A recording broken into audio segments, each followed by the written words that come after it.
皆さんこんにちは。ジャパニーズポッドキャスト with 花へお越しくださりありがとうございます。このポッドキャストは日本語を勉強中の方へ向けたポッドキャストで、日本の文化やニュース、また私の個人的な体験だったり経験など様々なことを日本語でお送りしています。皆さん元気にお過ごしでしょうか？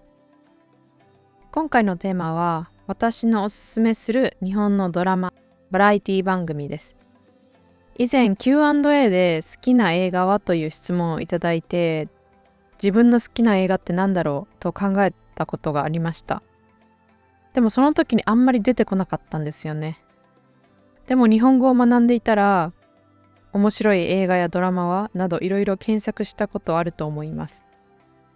なので私も改めて考えてみて、このドラマ好きだったな、このドラマ面白かったなとか、このバラエティ番組めっちゃ見るやん、めっちゃ好きやんっていうのがいろいろ思い浮かんできたので、今回はそれをシェアしていきたいなと思います。私の好きなスタイルというか、そういったドラマは結構シンプルなものが多くて、なんかあんまりドロドロしたような、話がめっちゃ入り組んでるようなドラマが好きというか、そういったものはあんまり見なくて、どっちかというと本当に単純でシンプルだけどなんかめっちゃキュンキュンしたり可愛かったり青春があったり、そういったドラマが好きです。なのであんまり趣味合わへんかもなって思う方もいるかもしれないですが、ちょっと趣味に似てるかもって思ったら、私の今からおすすめするドラマを見ていただければなと思います。そして多くの方が Netflix は、どこでも見れるし登録している方も多いかなと思うので、Netflix にある作品を中心に選んでみました。そして国によってはその作品を見ることができなかったりなどあるかもしれません。それはご了承いただければと思います。その場合は、VPN で日本につなげて見てもらえればなと思います。または皆さんの国でよく使っているそういった動画配信サービスなど、そういったプラットフォームがあればそちらでも探してみてください。では実際見たことがある私の好きなドラマ、おすすめするドラマ、そしてまだ見たことないけど日本でめちゃめちゃ有名だった、めちゃめちゃみんな見てたっていうドラマ、あとはバラエティ番組、私の好きなバラエティ番組、この3つに分けてお話ししていこうと思います。ではまずは私が実際見てみて良かったもの、好きだったもの、それをご紹介していきます。一つ目はプロポーズ大作戦というドラマです。これは2007年に放送されたドラマです。もし日本のドラマで一つだけ、好きな作品を選んでくださいって言われたらこれを選びます。このプロポーズ大作戦っていうドラマは幼なじみ、男女の幼なじみがいて、男性側がずっとその幼なじみの女の子のことを好きなんですけど、その女の子が違う相手と結婚します。そしてその結婚式から1話が始まります。で、その主人公の男の人は結婚式で、でも今でも好きやな、人生ちょっと後悔してるわっていう気持ちを考えていたら、そこに妖精がやってきて過去にタイムスリップできることになります。なのでこれは現在と過去を行ったり来たりする、物語です。タイムスリップして過去に戻って自分の好きだっていう気持ちをちゃんと伝えようって思って過去に戻るんですけど、なかなかうまくいかなかったり、結局過去でも同じことやってるやん自分みたいな、未来で後悔するって分かってんのに行動を変えれない自分とか、なんかそういった人間のモヤモヤとか成長とかダメなところとかも全部出てて、あとはその幼馴染っていう超純粋な、もうめっちゃ可愛いというか綺麗な、何のドロドロさもないその恋愛が私にとってはもうめっちゃ好きな理由です。あとこれは高校生時代にタイムスリップするところから始まるんですけど、その高校生の友情、その学園の青春っていうのがもうめっちゃ楽しそうで、見てて本当にいいなって思う作品になります。皆さんも何か人生で後悔していることとかないですか？過去に戻れたらあんな選択したのになみたいな、逆にあんなことは絶対しなかったのになみたいな。もし実際に戻れたとして、果たして違う選択をするのか、より良い行動をするのかって聞かれたらわからないですよね。結局人間ってめちゃめちゃ甘えてしまうところもあると思うので、過去に戻れたとしてもまた同じ道を歩んでしまうんではないかみたいな、そうちょっと考えさせられる部分もあります。だからこそもう過去を引きずってだったらとかって考えるのではなく、今から変えていくしかない、今を後悔しないように行動を変えていくとか、そうするしかないんだなっていうメッセージが込められている気がします。私は勝手にそう思ってます。なので本当になんか純粋な恋愛、純粋な青春のドラマが見たいっていう方は、このプロポーズ大作戦っていうドラマを一度見てみてください。ネットフリックスにある作品を中心に選んだって言っときながら、この一発目のプロポーズ大作戦は残念ながらネットフリックスにはないです。日本の FOD という、配信サービスで見ることができます。これも日本にいないと見られないものなので、もし興味がある方は VPN でつなげて見てみてください。そして次はドラゴン桜というドラマです。ドラゴン桜は1と2があるんですが、2はまだ見ていないのでどういったものか分かりませんが、1はとってもおすすめです。このドラマは、学力が全然高くない、テストとかでもいつも本当に下の点数みたいな生徒たちが日本で一番賢い大学、東京大学に入学する、試験に合格するまでの道のりを描いた学園ドラマ、高校生のドラマです。その本当に学力が全然ない、東京大学なんて受かるわけないみたいな生徒たちがどうやってその試練を乗り越えて大学に合格するかみたいな、そういったストーリーです。このドラマではただ勉強をいっぱい頑張ってるみたいなシーンが多いわけではなく、皆さんの役に立つような勉強方法とかもたくさん含まれています。日本語の勉強にも役に立つような、どうやったらもっとたくさん単語を覚えられるかとか、短期記憶から長期記憶にどうやったら移るかみたいな、本当に基礎的な勉強方法を教えてくれるシーンもたくさんあるので、とっても役に立つコンテンツでもあるかなと思います。そういった実際に役立つ勉強方法も学べるし、学生同士の友情だったり恋愛だったり家庭環境のいろんなドラマなどもあって、とってもおすすめです。そしてこれの主人公はその生徒ではなく先生です。この先生が昔はめちゃめちゃ暴れてたというか、暴力団って言ってあんまり良くない人、あんまりね、いい生徒みたいな感じではない、そういった人生だったんですけど、弁護士になって、生徒たちに東大合格できるように教えたりみたいな、そういった先生側のドラマもなんかあるので、とってもおすすめです。このドラマは勉強をめちゃめちゃするドラマなので、日本語の勉強のやる気がなくなってきたとか、その他もやらないことあるけど勉強したくないみたいな方は、これを見て日本語のリスニング練習とか日本語の勉強にもなるし、勉強するモチベも上がる一石二鳥なドラマだなって思います。そしてこのドラマは2は Netflix にあります。なんですけど1は Netflix にはなくて Amazon プライムとか Disney プラスで見ることができます。そして次のドラマは陸王というドラマです。これは旅という日本の伝統的な、靴があるんですが、それを作っている会社がちょっと経営がうまくいかなくなってどうしようってなって、その後に経営を回復させるためにランニングシューズ、走る時に履く靴、ランニングシューズの開発に挑んで企業を再生していくっていうストーリーです。こういった企業があんまり経営うまくいかなくてどうやって再生していくかみたいなストーリーのドラマってたくさんあると思うんですが、この旅の会社っていうのと、その旅っていう日本の伝統的な靴を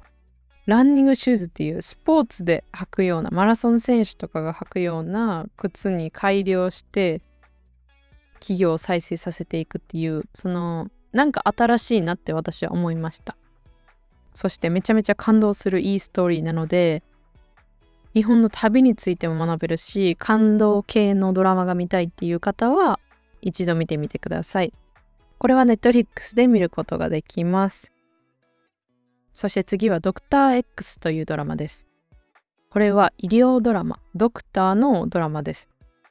これは主人公のフリーランスの外科医、手術をする人、この外科医が主人公で、そして病院の中にある権力争い、誰が偉い誰が偉くないとか、そういったことに負けず患者を救うことを最優先して行動していく、そういったドラマです。ありますよね、病院の中で誰が一番偉い先生とか。だからその著名な人、有名人とか偉い人は誰が手術しないといけないみたいな、その一番腕がいい人じゃなくて一番権力が持ってる人が病院の中を操作していく感じがあるんですけど、そういったものは一切関係なく、そのフリーランスの外科医が腕だけで勝負していく、権力とかもないけど腕だけ、その手術がうまいっていうことだけで患者をどんどん救っていくっていうドラマです。ちょっとドロドロしている感じもあるんですけど、コメディ感もあって、そして主人公の女性の、外科医は手術は本当に完璧なのにちょっと抜けてるところがあるというか、普段の生活では全然完璧みたいな人ではない、そういったところもまた魅力というか面白い部分だなと思います。これはシリーズがいくつもあって、私は多分シーズン3ぐらいまで見たんですけど、その後は見れてないです。なんですけど、その1、2、3ぐらいはとっても面白いのでおすすめです。これも Netflix で見られます。そして次は、私はまだ見ていないけど、日本ではとってもいいって言われてるやつ、みんな見たみたいな、そういった作品を紹介していきます。一つ目は地面師たちというドラマです。これは昨年2024年に配信された比較的新しい作品です。地面師たちっていうドラマは実際に日本で起きた詐欺師事件。詐欺っていうのは人を騙してお金を奪い取ったりすることですよね。その詐欺事件を元にしたサスペンスのドラマです。ドキュメンタリーとか実話っていうわけではないんですけど、そういった実際にあったことをドラマにしているので、めっちゃリアリ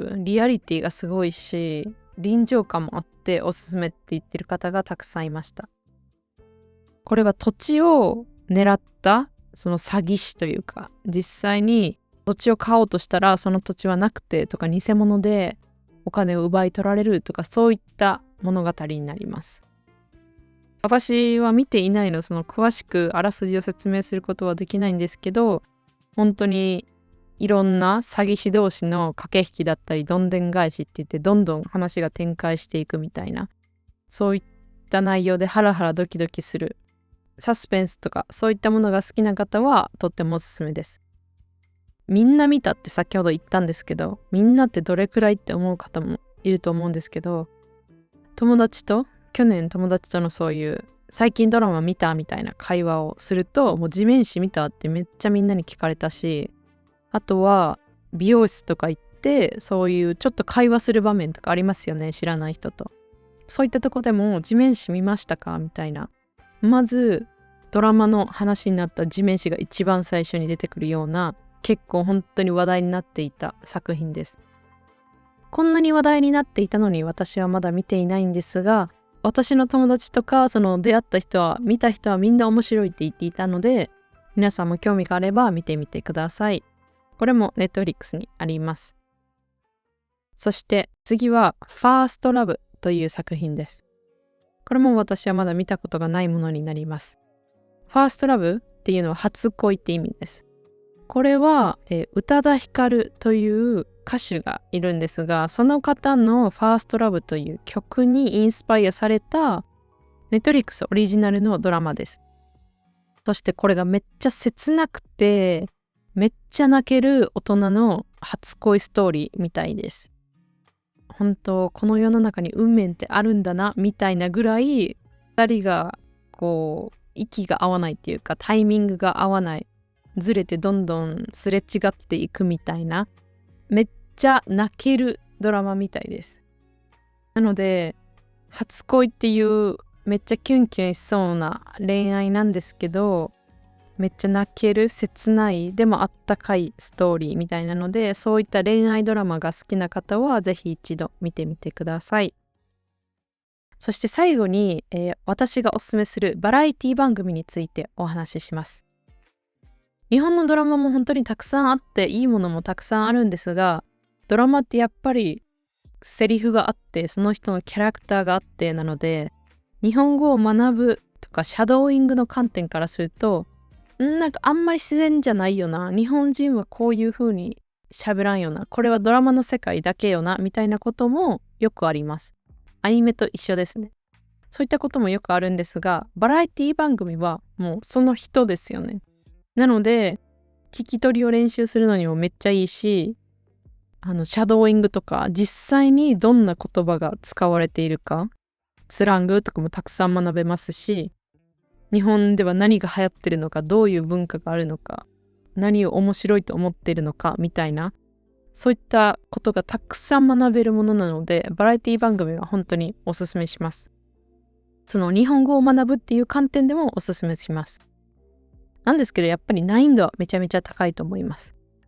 難しいし、その綺麗な日本語を話してるわけじゃないですよね。教科書にあるような学校で教えてもらう、学校の先生が話してるようには話さないので、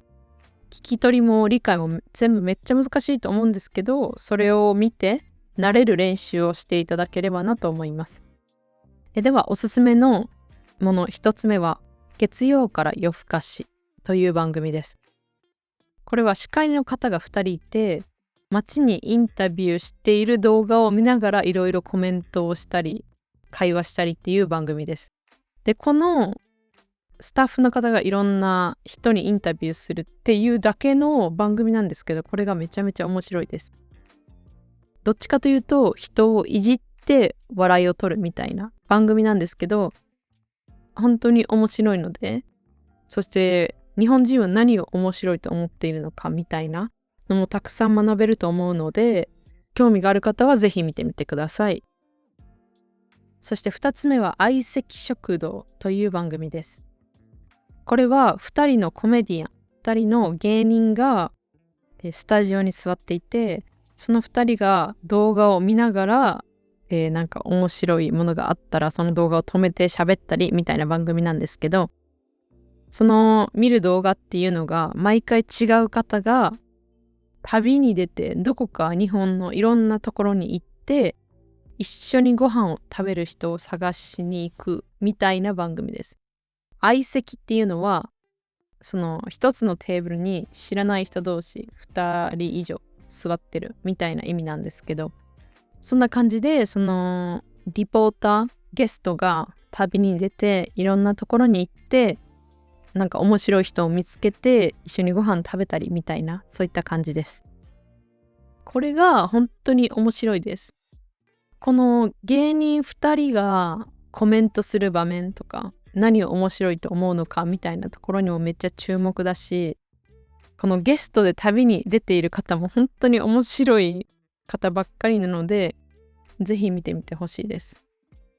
あとはそのなんかたまに滑っているっていうんですけど、あんまり面白くないことを言う方もいて、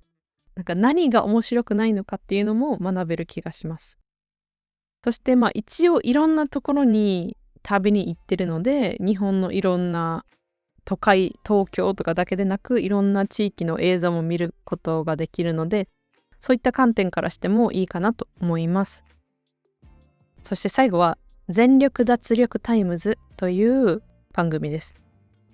これはなんかニュース番組みたいなのをめっちゃお笑いに変えた、コメディに変えた番組です。日本で起こってるニュースだったり、そういったイベントについて話していくんですが、毎回一人、芸人、コメディアンがそこにいて、その人だけが何が起きているかわからない状態がその作り出されて、それにどう対処していくかみたいなところが本当に面白いです。めっちゃシリアスな真剣な話をしてるように見せかけて、実は全然意味のわからないことを言っているみたいな番組です。これがめっちゃ面白いです。これも日本人のジョークの感覚をつかむのにめちゃめちゃいいなって思います。そして私的にはめちゃめちゃ面白い番組なので、ぜひ見ていただきたいなと思います。ここで紹介したバラエティ番組はすべて Netflix で見られます。なので気になるものがあればぜひチェックしてみてください。今回はおすすめのドラマとバラエティ番組についてお話ししました。この中から気になる、見てみたくなるような作品はありましたか？またNetflixとか、動画配信プラットフォームにこういった作品がないって場合は見るのが難しいかと思いますが、 VPN を使ったりしてみて見ていただければなと思います。そして特にバラエティ番組だったら本当にナチュラルに日本人がどうやって話すのかっていうのを学べるので、またはその教科書とは違う日本語のフレーズだったり言い方、言い回しなどたくさん学べるので、ぜひぜひ見てみてください。またこれ以外にも紹介しきれなかった私の好きなドラマだったりバラエティ番組は本当にたくさんあるので、もしもっと知りたいっていう方がいたら第2弾も作っていこうかなと思います。